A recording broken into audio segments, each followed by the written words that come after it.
tous, bienvenue sur ma chaîne YouTube Manu Homemade. Je vous ai présenté des petits pains faits maison. Ils appellent ça pain français, mais c'est des pains italiens. C'est des petits pains qui sont vraiment excellents, excellents. Moi, je les adore. En plus, je mets des graines dedans qui apportent vraiment un goût super particulier.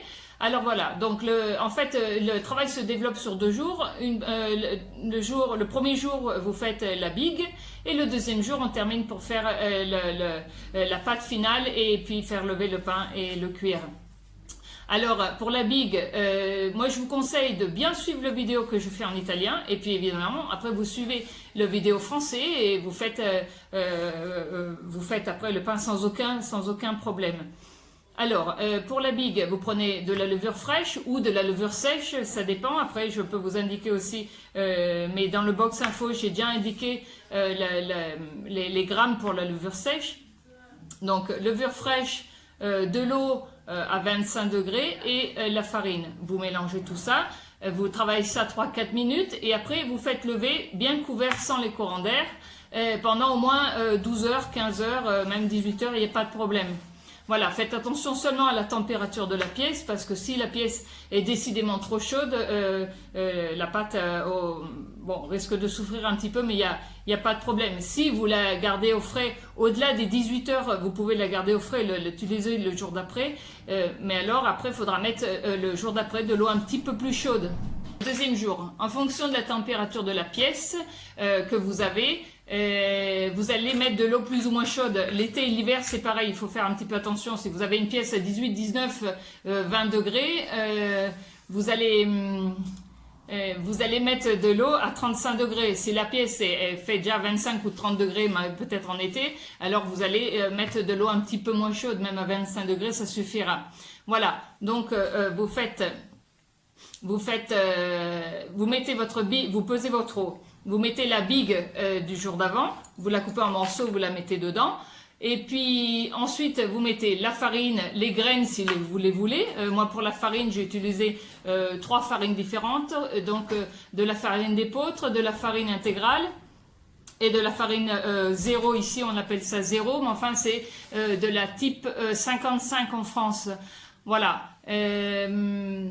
Donc, vous mettez votre farine et mélangez au sel. Voilà, donc vous mettez tout ça à tourner dans le batteur et vous faites tourner 4 minutes en première vitesse et 5 minutes en deuxième vitesse. Après quoi, vous débarrassez votre pâte, vous la faites lever pendant au moins 1h30 et la pâte, elle n'a plus besoin d'être travaillée derrière. Donc, après 1h30, 1h15, il n'y a pas de problème. Vous prenez votre pâte, vous la débarrassez doucement, super doucement sur une grande plaque en bois que vous aurez farinée au préalable. Donc vous la laissez là et vous la coupez. Vous suivez bien le vidéo que j'ai fait, vous la coupez, vous faites à peu près des petits pains de 5 cm par 5 cm. Vous pouvez faire des pains de 10 par 5, de 10 par 10. Enfin, après, vous faites la mesure que vous avez envie. Vous pouvez même faire des grands pains, comme les ciabatte, des pains genre baguette, sans devoir façonner la baguette. Parce que là, il n'y a plus besoin de toucher la pâte. Voilà, une fois que vous avez coupé, vous couvrez avec un linge. Ok, vous laissez lever. Ok, et pendant ce temps-là, vous préparez votre four. Le four doit être chaud à 250 degrés.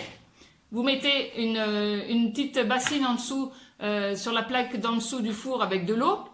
Moi, en général, je remplis d'eau et je laisse pendant toute la cuisson. Voilà. Donc, une fois que le pain a levé pendant 1 heure, 1h30, ça dépend, vous contrôlez un petit peu la levée du pain. Et là, c'est toujours pareil, ça dépend de la chaleur que vous avez dans la maison, parce que s'il fait chaud, ben, le pain va lever beaucoup plus vite. Hein.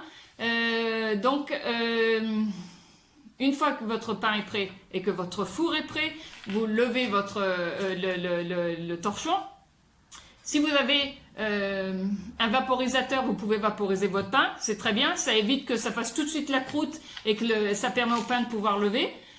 Si vous n'avez pas de vaporisateur, comme moi j'ai fait dans mon vidéo, j'ai pris un petit peu d'eau et j'ai pris un petit pinceau et j'ai passé chaque petit pain avec le pinceau. Après quoi, comme je vous conseille d'acheter sincèrement une plaque, une réfractaire pour cuire votre pain dans le four parce que c'est vraiment génial. Ça aide beaucoup la cuisson, ça fait une belle croûte, c'est splendide. Vous pouvez cuire vos pizzas, vous pouvez cuire ce que vous voulez dessus, il n'y a aucun problème. Voilà. Donc une fois que votre four est chaud et votre pain est prêt, vous déplacez doucement. Vous agitez pas, super doucement, faut pas avoir peur. Hein. Moi, je sors ma plaque réfractaire du four, je la pose au-dessus, je déplace mes petits pains, hop, je remets dans le four à cuire et le tour à jouer. Ça marche à tous les coups, en général, ça marche très bien. Voilà, le pain, donc vous laissez 12-15 minutes à peu près hein, dans le four. Alors en général, on conseille toujours à la fin de la cuisson, dans les 3, 4, 5 minutes avant la fin de la cuisson, d'enlever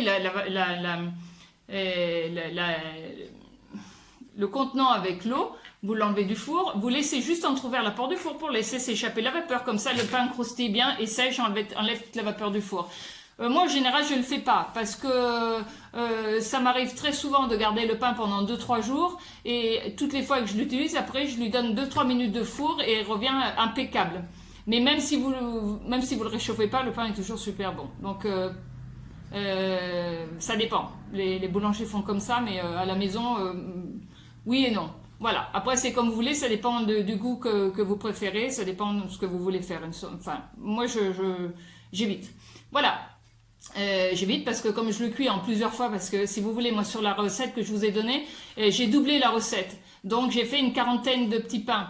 Donc si à chaque fois que je cuis des pains, je sors le truc, je remets dedans, hein, le temps que mon four retourne à température, je mets 3 plombes quoi. Voilà.